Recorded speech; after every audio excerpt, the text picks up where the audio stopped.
Hello student, स्वागत है आपका अपने यूट्यूब चैनल में। आज की इस वीडियो में जो आपका पॉलिटिकल साइंस का प्री बोर्ड होने वाला है क्लास 12th का, उसको डिस्कस करने वाले हैं। इस वीडियो में हम ये देखने वाले हैं कि आपका प्री बोर्ड का क्या पैटर्न आने वाला है, क्या क्या इंपॉर्टेंट क्वेश्चंस आ सकते हैं। साथ ही मैं आपको 10-12 मोस्ट इंपॉर्टेंट क्वेश्चंस बताऊंगी जो आपके प्री बोर्ड में आने के बहुत ज़्यादा चांसेस हैं। तो ये वीडियो आपके लिए बहुत ज़्यादा यूजफुल होने वाली है। तो इस वीडियो को आप एंड तक ज़रूर देखना। अगर आपने अभी तक चैनल को सब्सक्राइब नहीं किया है तो चैनल को सब्सक्राइब कर लो, ताकि जो भी इंपॉर्टेंट वीडियो डाली जाए आपसे वो मिस ना हो, तुरंत आपको उसकी नोटिफिकेशन मिल जाए। तो चलिए स्टार्ट करते हैं। सबसे पहले मैं आपको ये जो प्रीवियस ईयर का पेपर है उसका सॉल्यूशन बताती हूँ, उसको एक्सप्लेन करती हूँ। इस वीडियो को आप एंड तक ज़रूर देखना, क्योंकि लास्ट में मैं आपको इम्पॉर्टेंट टॉपिक्स प्लस कुछ इंपॉर्टेंट क्वेश्चंस भी बताऊंगी। सेक्शन ए पहले सॉल्व करते हैं, जिसमें एमसीक्यू और ऑब्जेक्टिव टाइप क्वेश्चंस इंक्लूड हैं। क्वेश्चन 1 है आपका, स्वतंत्रता के बाद भारत में भाषा के आधार पर बनने वाला पहला राज्य कौन सा था? Option A Gujarat, B Andhra Pradesh, C Assam, D Rajasthan. तो इसका राइट आंसर है आपका option B Andhra Pradesh. English में भी एक क्वेश्चन गिवन है, तो देख लेते हैं। The first state to be created due to the linguistics demands after the independence. Option A Gujarat, option B Andhra Pradesh, option C Assam, option D Rajasthan. तो ऑप्शन बी इसका करेक्ट है आपका। नेक्स्ट क्वेश्चन देखते हैं, भारत में नई आर्थिक नीति कब अपनाई गई थी? When was the economic policy introduced in India? In 1989, in 1985, in 1950, in 1991। तो ऑप्शन डी आपका इसमें एकदम करेक्ट है। 1991 में न्यू इकोनॉमिक पॉलिसी को इंट्रोड्यूस किया गया था। नेक्स्ट क्वेश्चन देखते हैं। Next question, question number 3, Bharat और पाकिस्तान के बीच शिमला समझौता कब हुआ था? When did the Simla Pact between the India and Pakistan was made? Option A 1962, option B 1965, option C 1972, option D 1975। तो इसका जो राइट आंसर है आपका ऑप्शन सी इसमें एकदम करेक्ट है, 1972। नेक्स्ट क्वेश्चन देखते हैं, क्वेश्चन नंबर 4, भारत में संकट काल की घोषणा कब की गई थी? When was the emergency declared in India? 1970, 1973, 1975, 1977। तो इस क्वेश्चन का राइट आंसर है आपका ऑप्शन सी, इसमें एकदम करेक्ट है, 1975। नेक्स्ट क्वेश्चन देखते हैं, क्वेश्चन नंबर 5 है आपका, जम्मू और कश्मीर को किस धारा के द्वारा विशेष संवैधानिक दर्जा दिया गया था? Which one of the following articles give the special constitutional status to the Jammu and Kashmir? Article 360, article 365, article 370, article 372। तो इसका जो राइट आंसर है आपका ऑप्शन सी इसमें करेक्ट, आर्टिकल 370 इसमें एकदम करेक्ट है। नेक्स्ट क्वेश्चन देखते हैं, क्वेश्चन नंबर 6। क्वेश्चन नंबर 6 है आपका, सोवियत अर्थव्यवस्था की प्रकृति के बारे में निम्नलिखित में से कौन सा कथन गलत है? Which among the following statement that describe the nature of Soviet economy is wrong? Option A socialism was the dominant ideology, B state ownership control existed over the factor of production, option C people enjoy the economic freedom, option D every aspect of the economy was planned and controlled by the state। तो इसका जो right answer है आपका option C इसमें correct है। Next question देखते हैं, martial योजना क्या थी? What was the Marshall plan? Option A economic aid given by the USA, military help given by the USA, financial aid given by the USA, या all of the above. Important question है। Next question देख लेते हैं, question number 8, which country is biggest and powerful country of the South Asia? Option A India, option B Pakistan, option C Bangladesh, option D Sri Lanka. तो इस question का जो right answer है आपका ऑप्शन ए करेक्ट है, इंडिया। नेक्स्ट क्वेश्चन देखते हैं, question number 9, इनमें से किसने खुले द्वार की नीति अपनाई है? Which of the following nations adopted an open door policy? Option A China, option B South Korea, option C Japan, option D USA. तो इस क्वेश्चन का जो राइट आंसर है आपका ऑप्शन ए इसमें करेक्ट है, चाइना। नेक्स्ट क्वेश्चन देखते हैं, क्वेश्चन नंबर 10। क्वेश्चन नंबर 10 है आपका, वैश्वीकरण के बारे में कौन सा कथन सही है? Which of the following statement are true about the globalization? Option A globalization is purely an economic phenomena, option B globalization began in 1991, option C globalization is the same thing as westernization, option D globalization is a multi dimensional phenomena. तो इसका जो right answer है आपका option D इसमें correct है। Next question देखते हैं, question number 11, Bharat में कौन सी भाषाएं फार्मूला लागू किया गया है? Which language formula is introduce in India? Important question है। Next question, question number 12, when was the United Progressive Alliance formed? संयुक्त प्रगतिशील गठबंधन का गठन कब हुआ था? तो इसका जो राइट आंसर है आपका 6 मई 2004। Next question, question number 13, who was the Boris Yeltsin? Boris Yeltsin कौन था, आपको बताना है इसमें। Next question, question number 14, how many aspects of globalisation? वैश्वीकरण के कितने पक्ष हैं? नेक्स्ट क्वेश्चन, क्वेश्चन नंबर 15, साम्यवादी पार्टी की स्थापना किस वर्ष हुई थी? The communist party was formed in the year. तो इस क्वेश्चन का राइट आंसर है आपका 26 दिसंबर 1925। नेक्स्ट क्वेश्चन देखते हैं, क्वेश्चन नंबर 16, भारत के पोखरण में अपना पहला और दूसरा परमाणु परीक्षण वर्ष और डैश को किया? India conducted its first and second nuclear test of Pokhran in the year. इसका जो राइट आंसर होगा आपका 18 मई 1974, 1974, 18 मई। नेक्स्ट क्वेश्चन देखते हैं, क्वेश्चन नंबर 17 है आपका, डैश संयुक्त राष्ट्र संघ के वर्तमान महासचिव हैं? Dash is the present UN secretary general, आपको बताना है कौन है। इंपॉर्टेंट क्वेश्चन है। नेक्स्ट क्वेश्चन देखते हैं, क्वेश्चन नंबर 18, 1977 के लोकसभा चुनाव में कांग्रेस पार्टी ने गरीब हटाओ का नारा दिया। During the 1977 Lok Sabha election Congress party has given गरीब हटाओ स्लोगन, ट्रू या फॉल्स? तो इसका जो राइट आंसर है आपका फॉल्स है। नेक्स्ट क्वेश्चन देखते हैं, क्वेश्चन नंबर 19, मालदीव अरब सागर में स्थित दक्षिण एशिया का एक छोटा सा द्वीप राष्ट्र है। Maldives is the small island nation in the South Asia located in the Arabian Sea. तो जो इसका राइट आंसर है आपका एकदम ट्रू है। नेक्स्ट क्वेश्चन देखते हैं, क्वेश्चन नंबर 20, जो आपका असर्शन एंड रीजन पे बेस्ड क्वेश्चन है। क्वेश्चन नंबर 20 है आपका, read the following statement, assertion A and reason R is and choose one of the correct alternative given below. Assertion दे रखा है आपको, global warming is continuously increasing. Reason, UNO doing nothing to check the global warming. तो इसका जो आपका right answer है option C इसमें करेक्ट है। असर्शन आपका ट्रू है बट जो रीज़न है वो फॉल्स है।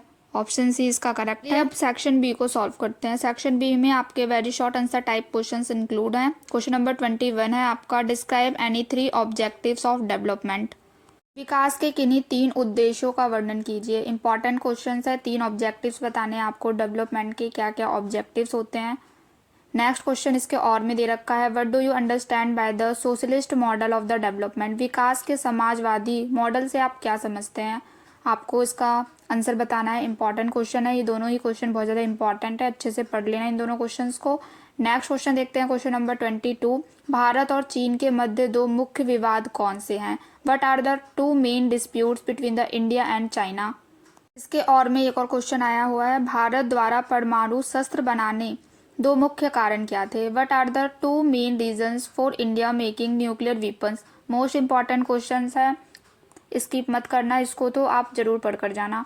नेक्स्ट क्वेश्चन, क्वेश्चन नंबर 23 है आपका, what was the operation blue star. Operation blue star क्या था उसके बारे में आपको एक्सप्लेन करना है। क्वेश्चन नंबर 23 का है। इसके और में भी एक क्वेश्चन दिया गया है, पंजाब समझौते के कोई 2 प्रावधान लिखिए। What right any 2 provisions of Punjab accord. Important है ये भी। इसके और में एक क्वेश्चन है, पंजाब में राजीव लोक वाले समझौता समान स्थिति लाने में कितना सफल रहा। हिंदी इंग्लिश दोनों में क्वेश्चंस दिए हुए हैं, तो आप अच्छे से याद कर लेना सभी क्वेश्चंस को। क्वेश्चन नंबर 24 देखते हैं, right any 2 reasons for regionalism. क्षेत्रवाद के कोई 2 कारण लिखिए। क्षेत्रवाद होता क्या है, उसके क्या कारण है, आपको एक्सप्लेन करना है इस क्वेश्चन में। इंपॉर्टेंट है ये भी।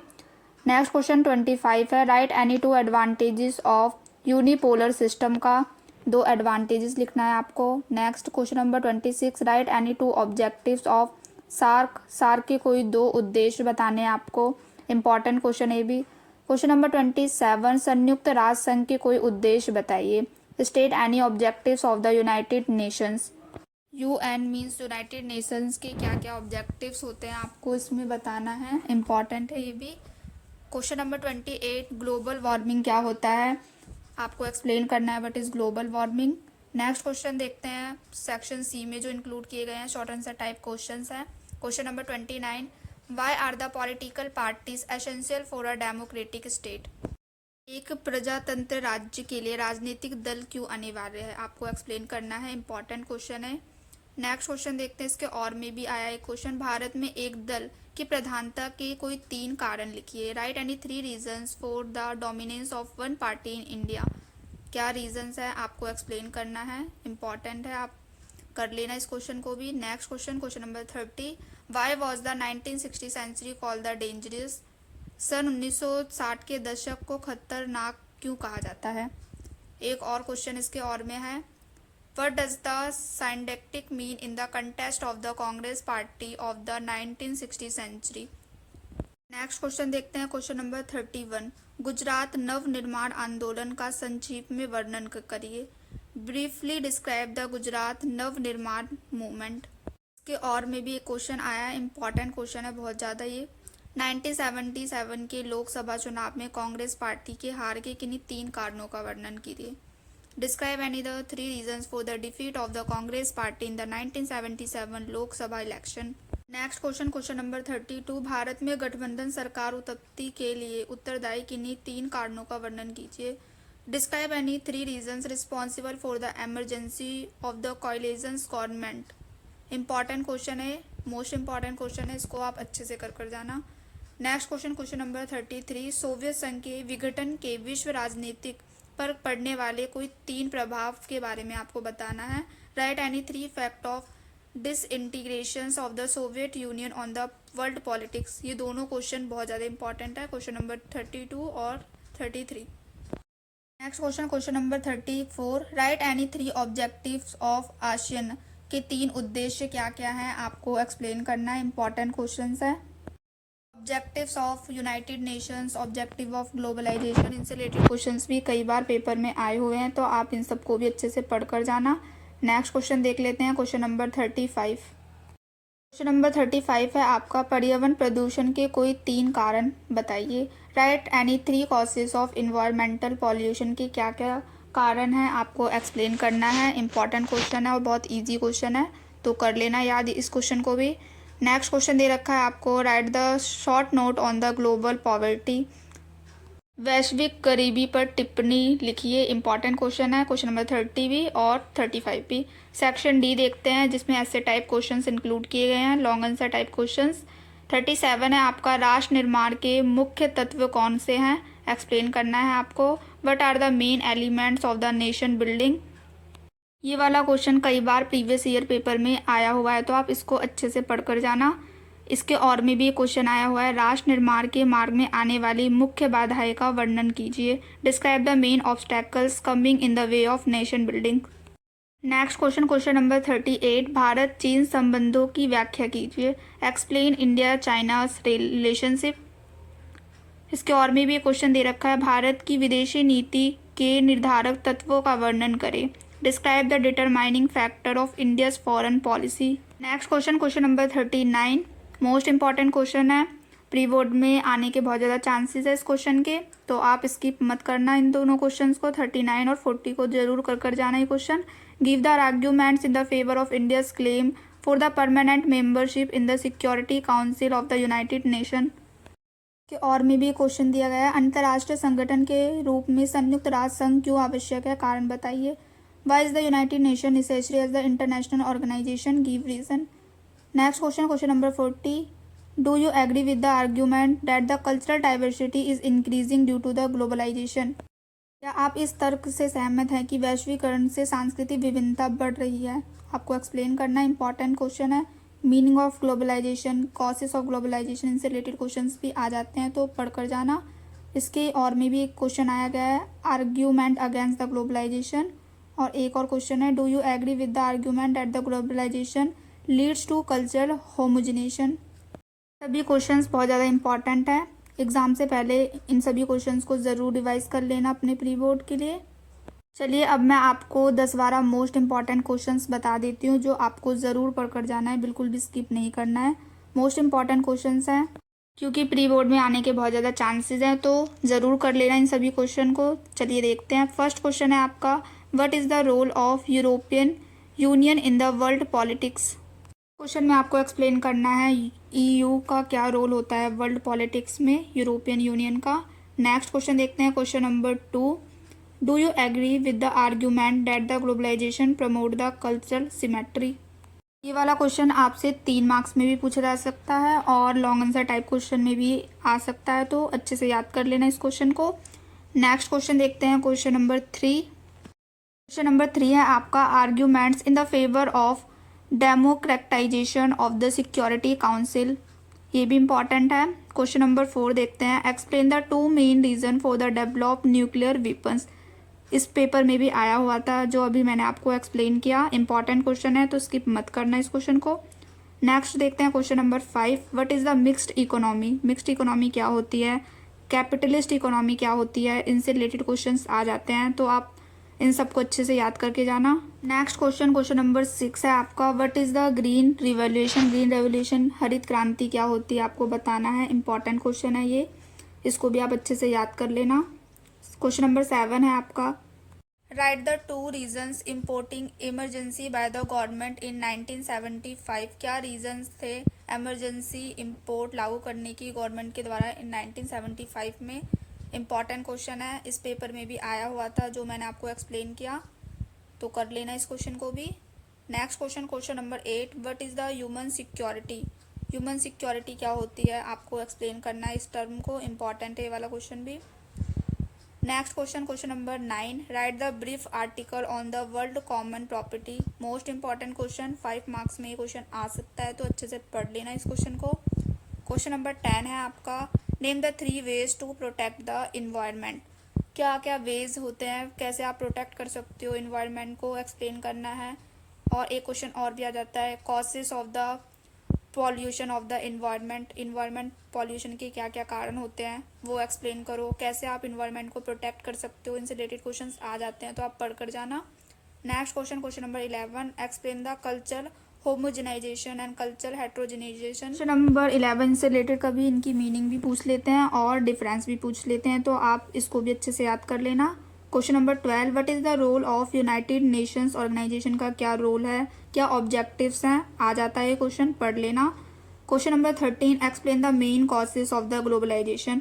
मीनिंग ऑफ ग्लोबलाइजेशन, क्या क्या कॉजेज हैं, और आर्ग्यूमेंट ऑफ ग्लोबलाइजेशन से रिलेटेड क्वेश्चंस आते रहते हैं पेपर में, तो आप पढ़कर जाना इन सब टॉपिक्स को।